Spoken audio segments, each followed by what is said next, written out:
Seja bem-vindo, seja bem-vinda. O podcast A Caça Talentos está no ar. Eu sou a Thaís Targa e eu ajudo você a conquistar o seu novo trabalho. E falando em novo trabalho, hoje a gente vai falar sobre desenvolvimento profissional, sobre carreira, processos seletivos e o que você pode fazer para ser um profissional proeminente aí na sua jornada. E eu trago um super convidado. Eu tô aqui com o Fábio Voel. O Fábio, ele é diretor de RH, é empreendedor, tem uma jornada longa de experiência aí, atuando praticamente em todos os subsistemas de RH, né? É forte também em trabalhista. E ele vai te brindar com conteúdo incrível. Então, para tudo, assista esse podcast, anota as dicas, porque vem conteúdo aí de muito valor para você. Fábio, gratidão por você estar aqui. Sei que sua jornada está pesada ultimamente, né? Tem viajado bastante, trabalhado. Eu queria que você começasse falando um pouquinho da sua jornada profissional. Legal. Primeiro, é um prazer estar aqui, Thaís. É uma honra aí poder compartilhar um pouquinho de conhecimento. Eu acho que o crescimento de todo mundo é a soma de vários conhecimentos que você vai absorvendo ao longo da vida. Então eu começo me apresentando dizendo que o meu lema aí de vida é ser um eterno aprendiz, né? Eu gosto de aprender com todo mundo o tempo todo. E um pouquinho da minha trajetória, né? Não é comum, né? Sempre quando converso com as pessoas até se espantam um pouquinho. Eu comecei na faculdade de Direito, me formei, passei na prova do OAB, me dediquei aos estudos na área jurídica muitos anos. Fui do jurídico de empresa, depois assumi uma área de recursos humanos muito jovem, com 25 anos, mas sem saber nada de recursos humanos, sabendo só a parte legalista, mas não o resto, né, que é o mais importante até. Aí depois também assumi a área de varejo, assumi a área de operações de loja, assumi a área de reposição, arquitetura, expansão, várias áreas aí diferentes. Né? Depois vindo agente de gestão, né? Foi mudando os nomes da área de recursos humanos com o tempo. Então, assumi a área de agente de gestão. Então, foram várias áreas, várias experiências. Eu passei por 3 empresas na minha vida, né? E também sempre tive o sonho de empreender. E agora, nessa fase, estou empreendendo, né? A gente deve começar pequeno, mas pensar grande. Sim. Então, essa é um pouquinho da minha trajetória de tudo.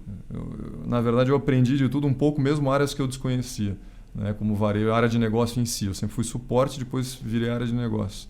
Então, foram ótimas experiências, incríveis aprendizados, e só estamos na metade da jornada ou no início da jornada. Sim.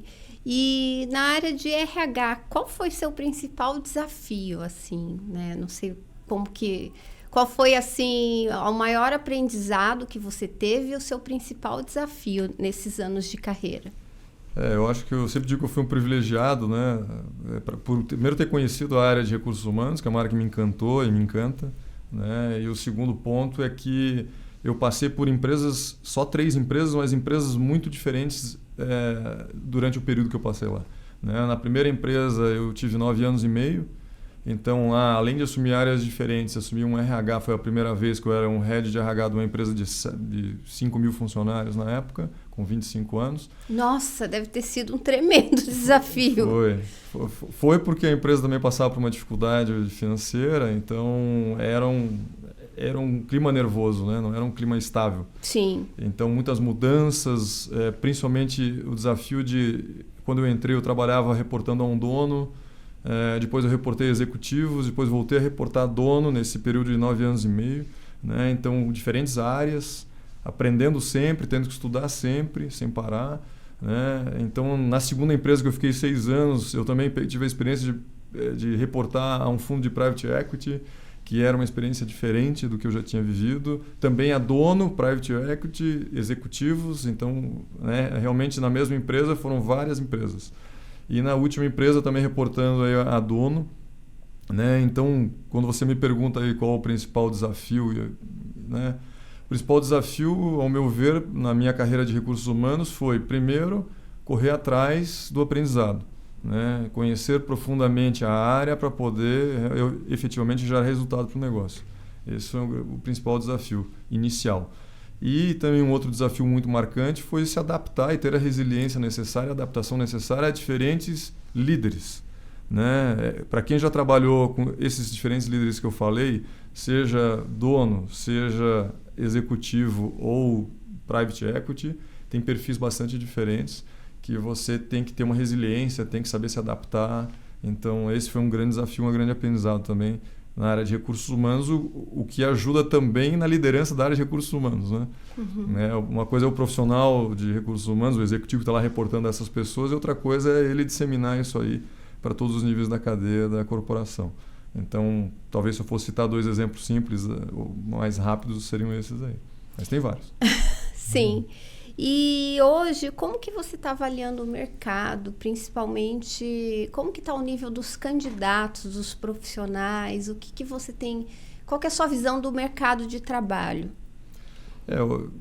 A minha percepção aí dos últimos anos, principalmente, é que ele vem mudando muito, né? Claro que nós tivemos um evento muito atípico, que foi a pandemia, o que fez revolucionar em um tempo muito menor as relações de trabalho, mas mesmo desconsiderando o cenário da pandemia, ainda o que eu vejo muito é uma mudança muito rápida ocorrendo, né? Seja nas ferramentas de gestão, seja na forma de relacionamento social, né? Com modelos de trabalho diferenciados.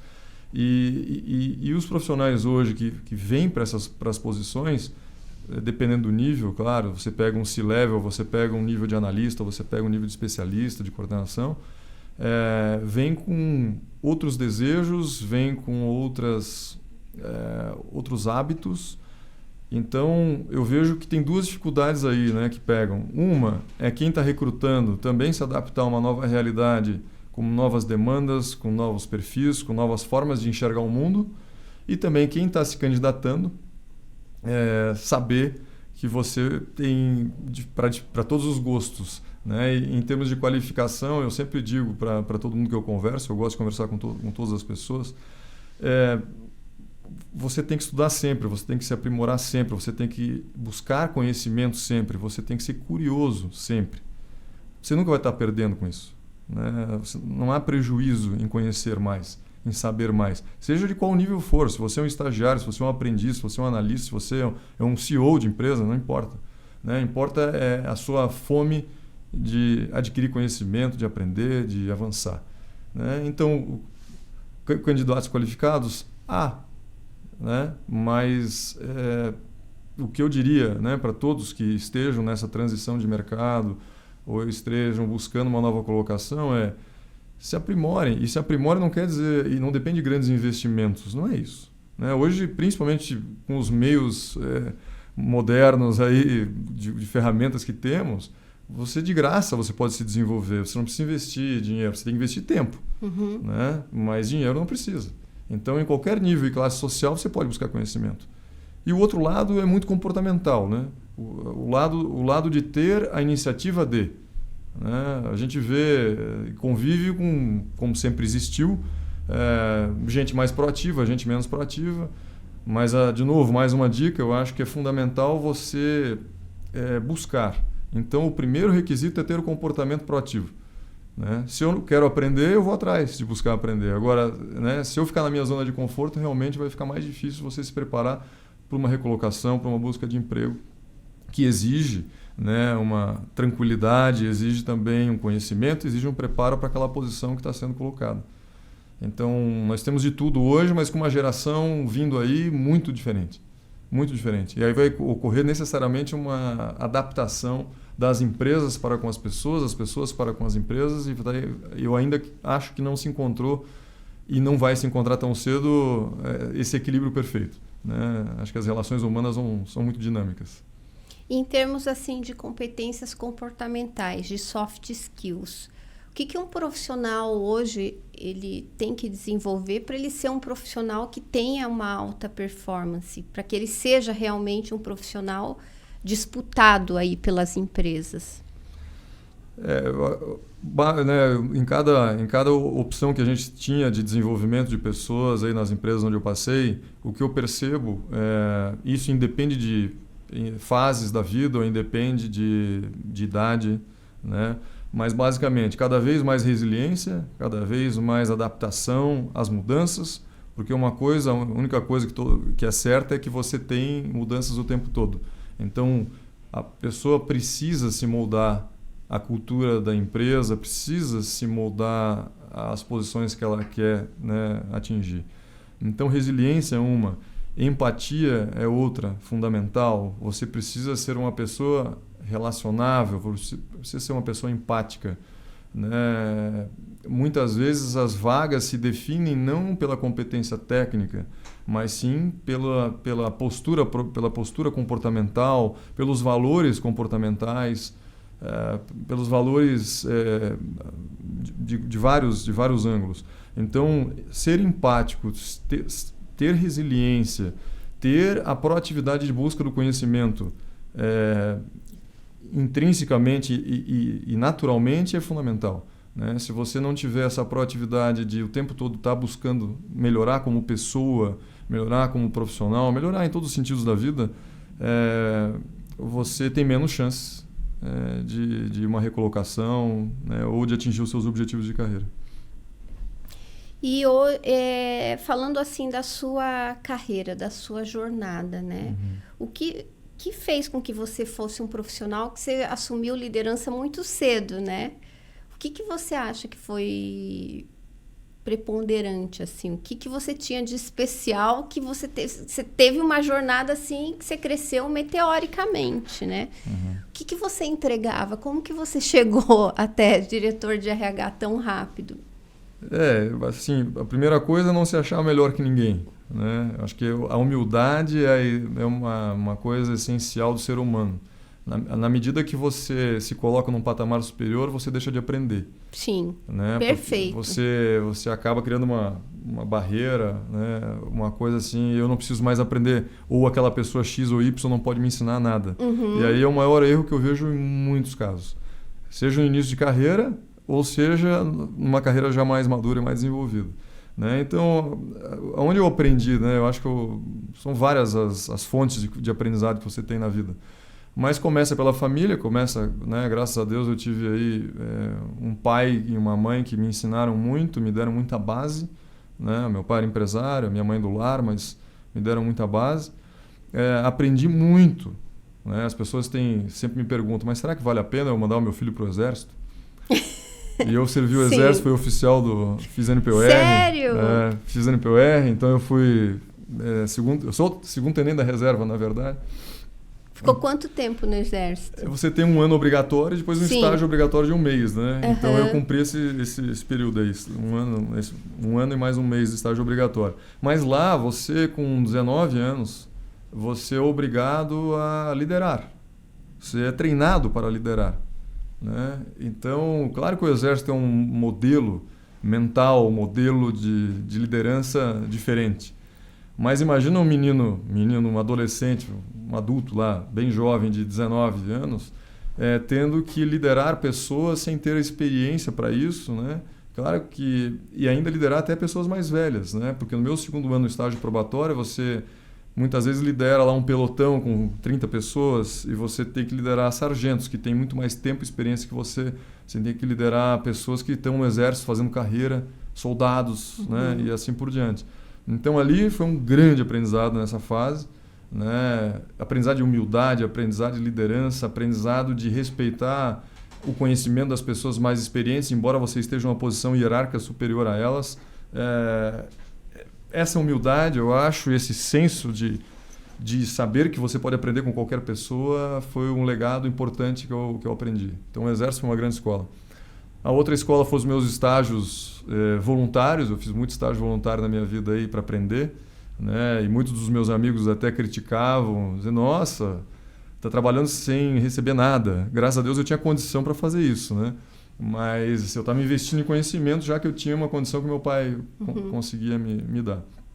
E aproveitei. Alguns dos meus amigos tinham as mesmas condições financeiras, por exemplo, achavam que era uma perda de tempo ficar trabalhando de graça, né? E aonde que você fez esses estágios voluntários? Estágios no Fórum de Justiça, estágios em gabinete de juiz, estágios em escritório de advocacia, estágios, né, para buscar conhecimento.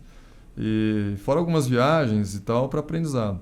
Então, eu sempre pensei, eu vou investir agora, que é o momento do início de carreira, né, que eu, graças a Deus, tinha condições de fazer isso.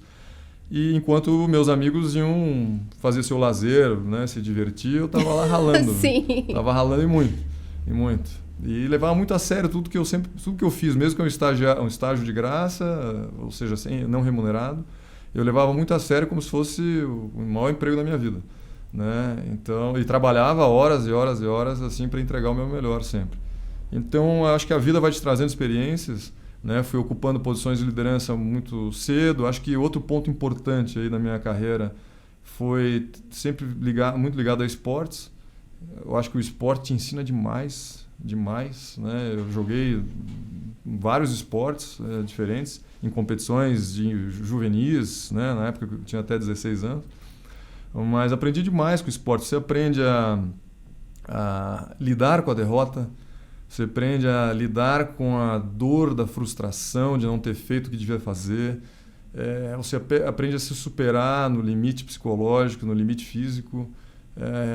A humildade no esporte ensina demais esse ponto. A força de vontade, o senso de se superar todos os dias e se aprimorar. Então, o esporte é uma linha muito importante no complemento, na minha opinião, profissional. Você leva pra vida. E o que você fazia de esporte? Joguei de tudo, mas digamos os esportes que eu mais joguei, mais fiz, foi atletismo, tênis, futebol. Esses foram os que eu mais fiz ao longo da minha vida. E treinava 4 horas por dia, né? Fazia um treinamento intensivo, viajava aí em torneios estaduais e brasileiros por aí. Então, realmente agregou demais para a carreira e para a vida. E depois os ensinamentos de cada empresa, né? Eu acho que cada empresa, eu sempre digo para as pessoas que reclamam das empresas onde elas estão, né? Não existe empresa perfeita, existe empresa com seu jeito de ser. Cabe a você também ver se casa, se tem fit entre os seus valores e os valores da empresa, se você quer permanecer lá ou não. Mas não existe empresa perfeita. Toda empresa tem os seus pontos fortes, toda empresa tem os seus pontos a desenvolver e você tem que avaliar se aquilo serve para você ou não, né? Então, um grande aprendizado também em liderança foi entender esse tipo de coisa, se adaptar a essas realidades muito diferentes, se adaptar a lideranças muito diferentes e com isso você vai se moldando, né? Você vai fazendo o seu juízo de valor no sentido de, isso aqui eu gostei desse líder, isso aqui eu gostei desse outro líder, e aí você vai formando o seu modelo ideal de liderança onde você pode se espelhar, né? Mas realmente achar líder perfeito ou empresa perfeita acho difícil, pelo menos até hoje eu não encontrei. Sim. E o que você vê mais nessa geração, né? Que você falou muito da humildade. Você acha que essa geração que está entrando no mercado de trabalho tem mais humildade ou menos humildade, se fosse fazer um comparativo?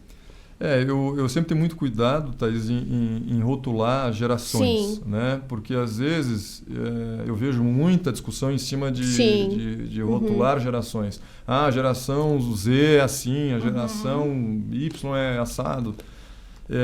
Eu prefiro, apesar de ser contra a maioria das teorias aí, mas eu prefiro não rotular. Eu prefiro entender que cada ser humano é um ser humano, Sim. independentemente da data que ele nasceu. Né? Se ele nasceu em 1990, ou se ele nasceu em 70, ou se ele nasceu em 2010, ele é um ser humano que vai ter as suas próprias experiências, a sua própria criação, a sua própria personalidade. Ele vai poder se desenvolver aonde ele entender que deva. Então, eu não vou te dizer assim que a nova geração é mais ou menos humilde. Eu acho que vai muito de pessoa para pessoa. Eu conheço pessoas de geração baby boomers aí que são super humildes, outras que são ao contrário. E também conheço pessoas da geração Z que são também super humildes e outras não, né? Então, acho que você deixa... Eu não rotulo, realmente não rotulo porque eu acho injusto. Sim. Né? Você pode errar demais. Claro que você vai ter um apanhado de uma maioria que representa uma geração com alguns hábitos. Por exemplo, a gente sabe do imediatismo da nova geração. Dá para generalizar isso? Não, mas uma grande parcela né? A gente sabe da ansiedade que a nova geração tem, diferente de uma geração mais antiga. Mas não é pela geração, é pelo momento da sociedade. E depende também da tua criação, depende da tua vida, depende do que você passou, né? Pessoas que têm 15 ou 14 ou 13 anos agora e que são muito diferentes umas das outras. Então, acho que não existe como você pré-definir uma pessoa. Concordo com você. Perfeita colocação. Embora as teorias que nós lemos ou ouvimos sejam diferentes, né?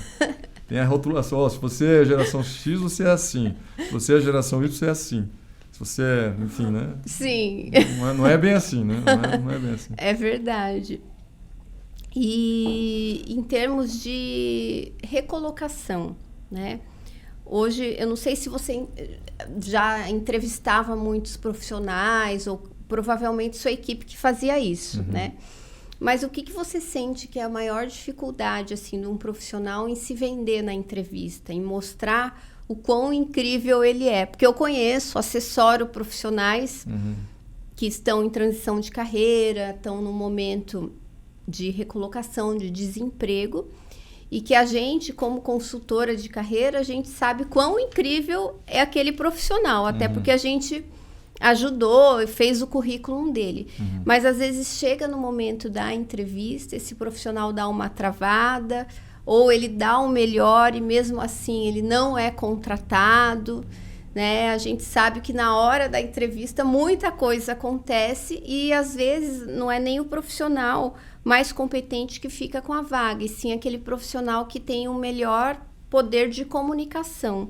Como que você enxerga isso? O que você vê que são os principais erros de um profissional hoje ao passar por uma entrevista de emprego? Eu vejo muita ansiedade, em primeiro lugar, assim, é natural, né? Geralmente, pessoas em transição de carreira têm aquela ansiedade por já se recolocar o mais rápido possível, que é uma sensação super natural e compreensível. Mas, às vezes, essa ansiedade passa um pouco do ponto, né? Por razões diversas, né? Você pode ter questões financeiras, ou questões emocionais, ou questões de uma série de ordens. Então, o que eu acho que nessa fase, é uma fase, às vezes, traumática, às vezes não tão traumática, acho que é lidar com as emoções, é o primeiro ponto, né? Muitos profissionais, pela ansiedade, acabam exagerando nas suas falas ou querendo justificar demais o passado ou porque saíram da empresa. E às vezes eu já vi vários casos, inclusive em qualquer hierarquia, né, de profissionais falando muito mal da empresa anterior, falando muito negativamente sobre o líder anterior, jogando e atribuindo toda a responsabilidade da sua saída ao líder ou à empresa anterior. Então, esse é um ponto, claro que não é tão comum, mas acontece esse tipo de coisa, né? Acho que você deve ter presenciado algumas vezes isso. Eu acho que isso, para mim, é um erro, né? É um erro. Por mais que tenha a sua parcela de verdade em tudo que você está falando, não é isso que está sendo colocado quando você vai para uma entrevista de emprego numa nova empresa. Principalmente até passa uma imagem não positiva, né? Pô, se a pessoa já está falando mal do empregador anterior, então é possível que fale mal de mim também. Então quem está lá selecionando, recrutando, avalia com essa visão, por mais que seja verdadeiro. Eu acho que tem meios e meios de você colocar situações. Então você tem que ser sempre respeitoso por onde você passou, você tem que ser sempre grato, mesmo que tenha sido pouco tempo, ou que você tenha sofrido algum maus tratos ou alguma coisa na empresa anterior, seja o que for o motivo, mas pegar a parte boa do que você trouxe, do que você aprendeu, do que você passou. E não agrega em nada você trazer isso para uma entrevista do novo E fora que cara. Você perde... Você tem um tempo na entrevista, né? E hoje o tempo de entrevista está cada vez menor. Às vezes você tem meia hora para mostrar quem você é, né? As suas melhores qualidades. E daí você pega parte dessa meia hora para, de repente, falar mal, desabafar do antigo empregador.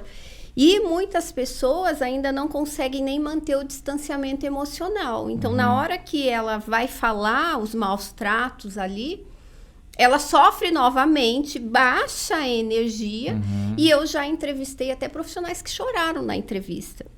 E daí, ao invés do recrutador falar, o fulano, aquele profissional incrível que elevou o resultado e tal, vai falar, aquele lá que chorou na entrevista, que sofreu assédio moral.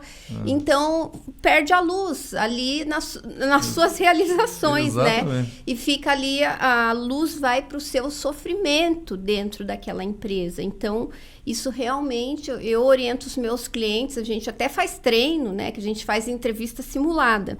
Então, a gente entrevista o profissional, a gente grava isso, e daí, às vezes, o profissional não sabe, né? Ele vai falar, mas Thaís, até onde devo ir? O que eu vou dizer? E daí, a gente, junto com ele, a gente constrói, né? Às vezes até fala de maneira, olha, realmente não tinha congruência de valores, e alguns valores que são muito importantes para mim não estavam congruentes com a organização, por isso eu resolvi sair. Ponto. Sem abrir detalhes, o recrutador vai entender e não vai ficar também te perguntando. E com um distanciamento emocional. Porque senão é um risco muito grande de colocar tudo aquilo a perder. Exatamente, perfeito. Porque quando o profissional vai para uma entrevista, ele tem que saber que aquilo também é uma venda de uma imagem pessoal. Sim. Né? Então, você tem que ser verdadeiro, obviamente, mas também você tem que focar nos seus pontos fortes. Você tem que mostrar onde estão os seus pontos fortes, né? Para passar aquela confiabilidade de quem está recrutando, porque a pessoa tem que ter confiança no que você está falando, né? Às vezes eu já vi entrevistas profissionais que são excelentes no poder de persuasão, ficarem com a posição e não serem os melhores em relação à seleção que foi feita, né? Mas por quê? Porque justamente ele conseguiu colocar de uma forma mais hábil os seus pontos fortes e a sua confiança, né? Evitando contar histórias do passado ou, né, falando mal dos empregadores anteriores, ou seja o que for, né? Você falou um ponto muito importante, seja o mais sucinto possível de falar por que você saiu, né? Seja verdadeiro, mas o mais sucinto possível. Ache as palavras certas, se prepare antes. Entenda o que você pode falar. E quando às vezes você... Eu já vi também em seleções, a pessoa quer ir mais a fundo um pouco no motivo da saída. Sim. Né? Foi incompatíveis com os meus valores, por isso que eu saí. Já ouvi falar dessa forma. Mas aí o recrutador vai na segunda pergunta. Mas o que foi incompatível? Qual valor foi incompatível? Porque ele quer saber se os valores da pessoa vão estar aderentes à nova organização. Né? Então você também tem que estar preparado para responder isso. Sim. Né? Sem desrespeitar o antigo empregador, sem desrespeitar o antigo líder. Acho que esse é um ponto importante. Se sempre existem palavras e você dá o recado sem ofender ou sem perder o foco do que você precisa fazer. E na entrevista você precisa mostrar o seu melhor. Sim. E expor o que você sabe fazer de melhor. Né? Sempre com verdade. Acho que esse é um ponto importante. Né? Muitas pessoas, eu já entrevistei milhares de pessoas na minha vida. Né? Mas muitas eu percebi que queriam passar uma imagem ou um desempenho que não era real. Isso é o pior que pode ser feito, porque vai ser em algum momento descoberto. E aí você perde muita credibilidade, você pode botar em jogo inclusive a sua imagem como profissional. Então eu sempre digo, uma entrevista não vale a sua imagem, não pode perder a credibilidade. A credibilidade você leva 20, 10, 15, 30, 40 anos para construir. Para você perder basta uma oportunidade. Então, seja coerente ao longo da sua trajetória, fale a verdade, não tente falar coisas que não são verdadeiras, não faça isso. Né? Eu acho que mostrar o que você tem de melhor é a essência da entrevista. Perfeito, perfeito. E ainda falando no motivo de saída, né? Uma orientação que eu dou para os meus clientes, o recrutador está perguntando demais, você fala, olha, por questões éticas eu não posso abrir detalhes, porque senão eu vou ter que denegrir a imagem do meu ex-empregador. E ponto também, né? Exato. O recrutador tem que se contentar também, né? O recrutador, eu acho que é mais fácil, às vezes, do que você conversar com um dono, por exemplo, né? Porque, geralmente, quando você conversa com o proprietário de uma empresa, seja uma empresa de pequeno, médio, grande Sim. porte, ele não tem a técnica de um recrutador, então ele vai querer, às vezes, entrar no detalhe do detalhe. Sim. Né? E aí você tem que estar preparado para isso também. Eu acho que o recado é, esteja preparado. Saiba que se você vai em uma entrevista com um recrutador, você vai ter certas perguntas e você consegue responder de uma forma onde ele entenda. Se você vai para a entrevista com o dono, que é o final, você tem que estar preparado para entender que ele vai fazer perguntas e às vezes meio até desconcertantes. Então você tem que estar preparado. Meio sem noção mesmo, Exatamente. Né? Então faz parte do jogo, né? O empresário é aquele empreendedor que ele tá, a vida dele, é a empresa dele. Então ele tem um lado passional sempre na entrevista. Ele não vai ser uma pessoa fria e calculista ali. Às vezes aquela posição que ele está selecionando para o empresário é a alma do negócio dele. Então ele vai realmente querer entrar em vários detalhes. E a pessoa tem que estar preparada para responder. Exatamente. E o que eu sempre digo, porque eu recebo muito inbox, né? Muita gente reclamando, nossa, o recrutador foi invasivo comigo, mas ele me encheu, queria saber da minha vida pessoal, queria saber o que eu faço fora do horário de trabalho. E eu sempre digo, muito para os clientes também, agradeça. Porque se a pessoa está gastando hora, investindo hora, querendo saber que tipo de ser humano é você fora do trabalho, é sinal de que ela está gostando do seu perfil. Exatamente. Porque quando a gente não gosta de um profissional, a gente encerra logo, fica ali só no rápido, profissional, pronto, né? Cumprir tabela, já sei que não vai dar fit. Agora, quando eu quero saber, o que você faz nos seus momentos de lazer, que tribo você pertence, saber um pouquinho da sua vida, eu tô querendo saber até para ver se tem fit cultural, se você vai se adaptar, até para saber se você vai ser feliz dentro da minha empresa, se eu consigo atender as suas necessidades, se eu consigo ser congruente com seus valores. Então, internamente agradeça, falou, opa, tô indo bem, tá querendo saber mais detalhes e responda com boa vontade. Exatamente. Eu acho que você falou tudo, né? Se a entrevista é ruim, você termina rápido. Se a entrevista é boa, você vai alongando e vai querer saber mais detalhes ainda, né? Então é importante. E queira ou não queira, hoje com as redes sociais, a sua imagem como profissional e como pessoa, ela está muito interligada, né? Não é, eu só quero saber do profissional. Não, porque os teus valores pessoais impactam na aderência e de ser feliz no seu trabalho. É natural. E realmente eu acho que as redes sociais expõem, né, de uma forma muito diferente do que antes, a vida das pessoas. Então, o recrutador, se ele gostou, ele vai fazer uma investigação também na sua vida pessoal, nas suas redes sociais, né? Se tiver aberto, claro. E o que te brilha os olhos? O que te faz assim gostar de um profissional assim? Primeiro de tudo, ele ter aquela sensação, pelo menos uma entrevista eu sempre digo, você não consegue ser 100% assertivo. Eu posso fazer milhares de testes psicológicos de potencial, comitês de entrevistas com várias pessoas diferentes, mas você não tem aquela certeza absoluta que o profissional vai dar certo. Só na prática mesmo é que você vai ter esse retorno, né? Você pode ser mais assertivo, mas não 100%, garantir 100% é impossível. Então, quando o profissional, né, quando eu entrevisto um profissional, a pessoa tem que ter, primeiro, uma boa energia. Precisa ter boa energia, né? No mundo de hoje, se você já entrar derrotado ou com aquela sensação de baixa energia, já ali você influencia de alguma forma na forma de alguém né, no que a pessoa tá te vendo, na tua imagem pessoal. Então, a boa energia é uma coisa importante. A outra coisa é ser muito, muito objetivo no que você quer falar, né? Escute muito bem o que o recrutador está perguntando.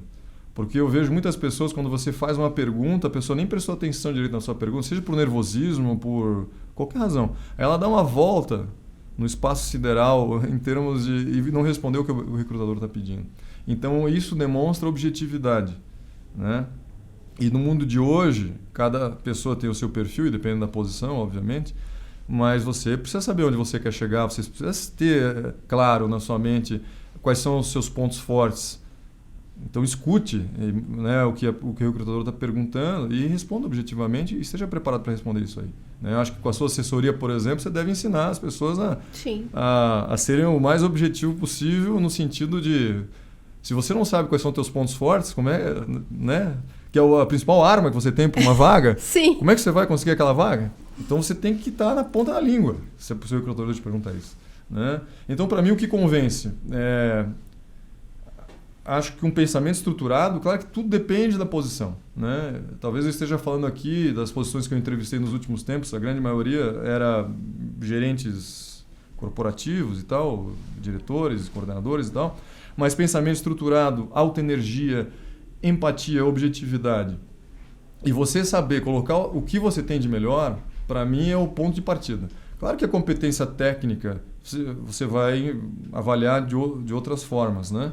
Mas o comportamento para mim é essencial. O comportamento é você, se você não consegue nem passar os seus pontos fortes numa entrevista, você não está bem preparado para aquela entrevista. Então, se eu fosse recrutar alguém, a primeira coisa que eu esperaria de alguém é que ele estivesse bem preparado para a entrevista. E bem preparado é apresentar de forma objetiva e estruturada os seus pontos fortes. Onde estão suas fortalezas? Me diga de forma clara, né? E quem se prepara tem isso pronto, né? Então eu vejo muita gente chegando na entrevista totalmente despreparado, sem nem conseguir responder esse tipo de pergunta. Então, se a pessoa não sabe onde quer chegar, não sabe onde está, não sabe quais são os seus objetivos, fica difícil o recrutador aprovar.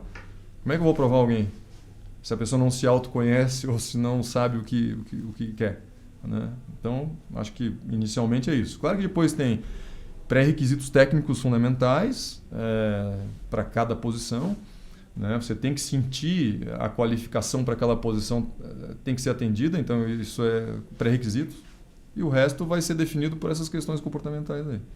Eu acho que é assim que eu, como selecionador, pelo menos trabalho nessas posições, né? Sim, perfeito, perfeito. E para quem não sabe para onde vai, qualquer caminho serve, né? Então, ter um objetivo ali direcionado também e clareza para saber quem você é. Exato. E hoje, assim, se você abrir, se você for para o YouTube, por exemplo, você entrar no meu canal do YouTube, tem tudo, não precisa nem me contratar. Tem tudo sobre entrevista lá, sobre currículo, né? Então, a gente espera que um profissional, ele também tenha se aprofundado, exato, né? Tá participando de um processo seletivo, às vezes está desempregado, ele tem tempo. Exato. Então, tem tempo para garimpar, para pesquisar, para saber para onde olha numa entrevista online, com que roupa ele vai na entrevista, como falar adequadamente da sua jornada profissional, como responder pontos positivos. Tem tudo no meu canal do YouTube, tem então, tudo. Tá aí a solução, tem vídeo por vídeo. Tá né? Então tá aí a solução. Se você aí está buscando um novo trabalho, entra no meu YouTube. Não é o YouTube do podcast, é o meu, Thaís Targa, que tem tudo lá para você. Tudo de uma maneira gratuita. E claro, se você quer, de repente, mais uma assessoria estruturada, você pode fazer contato também, que a gente assessora vários clientes que estão em busca de recolocação. E até tá aí, só para complementar, eu converso muito com as pessoas, com o time, né? Eu adoro conversar com aprendiz, com estagiário, aquelas, né, os meninos bem no início. E assim, não interessa se o seu objetivo é grande ou é pequeno no sentido de tamanho empresarial. Não é esse o ponto. Interessa que você tenha claro o que você quer. Eu sempre digo que a felicidade para cada um é de uma forma diferente. Busque a sua. Não há demérito nenhum em não querer ser um líder. Não há. Você tem que ser feliz e fazer muito bem feito aquilo que faz, seja em qualquer posição. Então, quando eu falo aqui de saber apresentar os seus pontos fortes, não é um mega blaster líder aí que precisa se vender. Sim. Não. É saber e deixar claro o que você quer. Até porque a empresa já vai saber se aquilo serve para ela e ela vai ter uma empatia por você no sentido de ele foi sincero. Ele se preparou para a entrevista, ponto 1. Porque a pessoa que não se prepara demonstra que aquela vaga não é tão importante. E segundo ponto, ela de fato sabe o que quer, deixou muito transparente o que quer e foi muito realista e verdadeira para com a empresa. Então só ganhou pontos. E não interessa o tamanho do seu sonho. Cada um é feliz de alguma forma. Então exponha de uma forma verdadeira o que você quer da sua vida. E ponto. Né? Acho que esse, em resumo, é o que eu mais gostaria de ouvir, pelo menos, de alguém que estivesse se candidatando. Perfeito. E tem muito recrutador, profissional de RH, reclamando que as pessoas estão entrando sem energia na entrevista. E daí eu fico pensando, né? A pessoa está em busca de trabalho. Para você trabalhar, entregar qualquer coisa na sua vida, você precisa de energia, Mínima, né? Não Mas é? não precisa ser a pessoa mais entusiasmada do mundo, não é esse Sim. o ponto. Energia que a gente fala não é o mais falante. A pessoa Sim. pode ser tímida, mas tem uma alta energia. Não tem uma coisa a ver com a outra. Então, é importante. Você aí que está fazendo entrevista, como é que está a sua energia? Você está sentando, postura, tom de voz, olhando no olho, mostrando o quanto você é apaixonado, o quanto você gosta de trabalhar. Então, reflita sobre isso. Isso é muito importante. Porque ninguém vai contratar alguém com baixa energia. Porque se já começa assim, imagina depois, né? Que a gente já começa bem, geralmente, um trabalho mais empolgado. Na entrevista, principalmente. Na entrevista, principalmente. Então, precisa cuidar disso. Vai fazer uma caminhada antes. No meu canal tem tudo que você pode fazer, inclusive para aumentar a sua energia antes da entrevista. E o que mais que você deixa, assim, de conselho? Que às vezes a pessoa está em recolocação, e eu tô falando da energia, mas às vezes a pessoa tá um pouco deprimida, assim, né? Não vê luz no fim do túnel, as contas chegando. Geralmente, a pessoa tá ali achando, com síndrome do impostor, achando que não tem espaço para ela, que não é competente. Que recado você deixa para quem tá passando por, às vezes, pela pior fase da sua vida, que é a questão do desemprego? Apesar, né, Thaís, a fase ser muito difícil, você só tem uma forma de mudar essa fase. É indo bem numa entrevista. Ou empreendendo, ou enfim. De alguma forma você...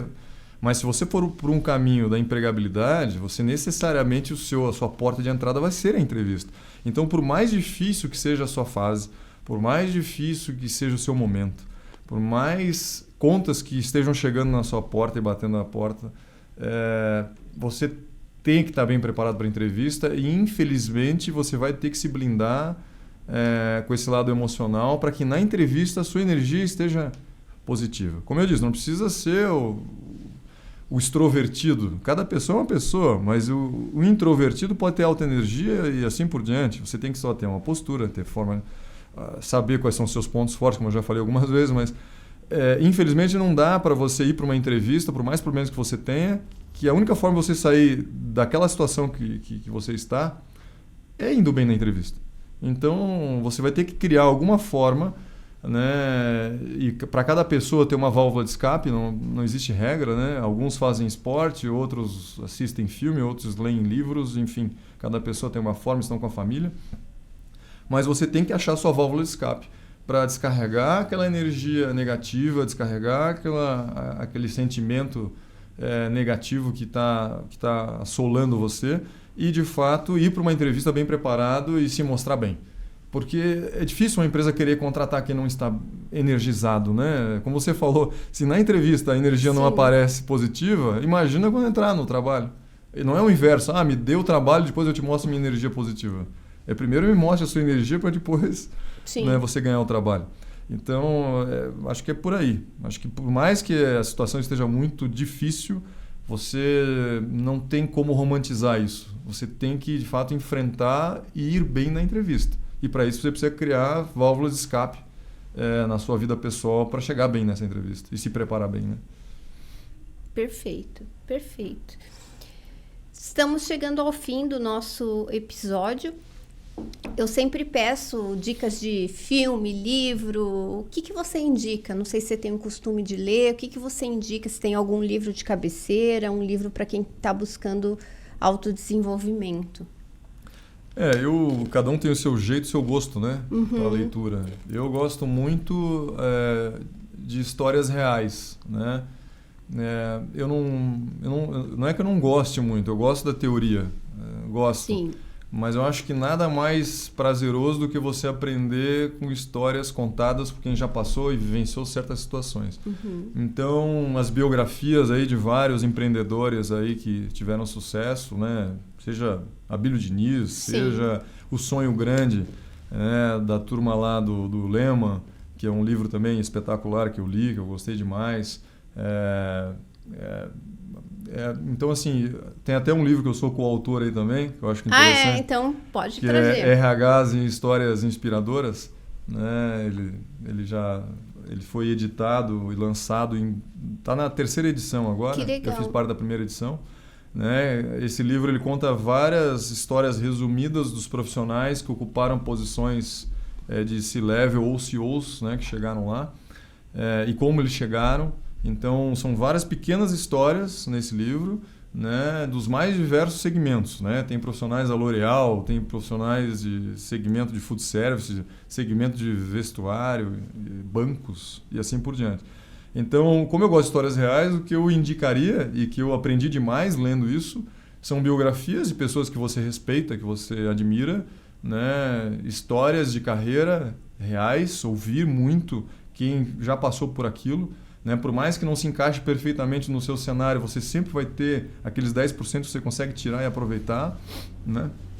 Gosto também de outros livros, mas eu acho que para a carreira os que mais acrescentam, pelo menos para mim na minha vida acrescentaram, foram histórias reais. Né? Então são vários, eu podia citar aqui diversos, né? Mas esses aí são interessantes. Fora os livros aí que todo mundo gosta de ler também, Monge Executivo, esses livros aí que eu acho que são interessantes. Sim. Aí. E livros, sempre por menos que você aproveite, você absorve 10%. E se você pegar 10% de cada livro que você lê, é fantástico.